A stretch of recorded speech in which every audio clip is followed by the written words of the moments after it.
මොකද Facebook එකේ වෙන්නේ? තාම ඉතින් දෙපැත්තට විදිහට මරා ගන්න. සෙට් එකක් සර්ට බයින සෙට් එකක් කළදින් ආපුවර කොල්ලට බයිනවා. තාම මොකේ යනවද බං? උඹ කාටද දැන් බණි?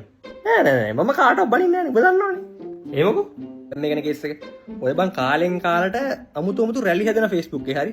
දැන් හැදිලා තියෙන්නේ බනින රැල්ල. දවස් දෙකක් බලන්න. ඊට පස්සේ හැදෙනවා බනින රැල්ලට බනින රැල්ල. හරි? ඊළඟට එනවා දවස් 3ක විතර බනින රැල්ලට බනින රැල්ලට බනින රැල්ල. ඊළඟට එනවා බනින රැල්ලට බනින රැල්ලට බනින රැල්ලට බනින රැල්ල. දැන් ඔය විතර කියලා පුළුවන් නම් ඔබ කියහන් ඊළඟට හැදෙන රැල්ල මොකද්ද කියලා? බනින රැල්ලට බනින රැල්ලට බනින රැල්ලට බනින රැල්ල තමයි ඊළඟට හැදෙන්නේ. නෑ ඒකට බැලලා ඉවරයි.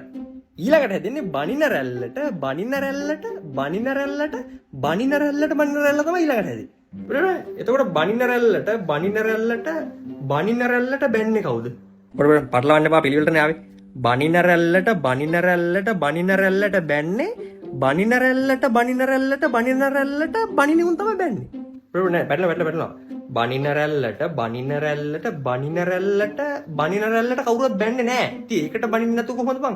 බනින රැල්ලට බනින රැල්ලට බනින රැල්ලට බනින රැල්ලට බනින රැල්ලක් හැදෙන්නේ.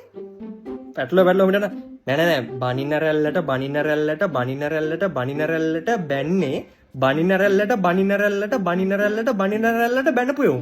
එතකොට ඊළඟට එන්න ඕන බනින රැල්ලට බනින රැල්ලට බනින රැල්ලට බනින රැල්ලට බනින රැල්ලට බනින උන් තමයි ඊළඟට එන්න ඕන. නෑ මට පැටලුණා. අපි මුලින්ම පටන් ගමු. දැන් මුලින්ම හැදෙනවා බනින රැල්ල.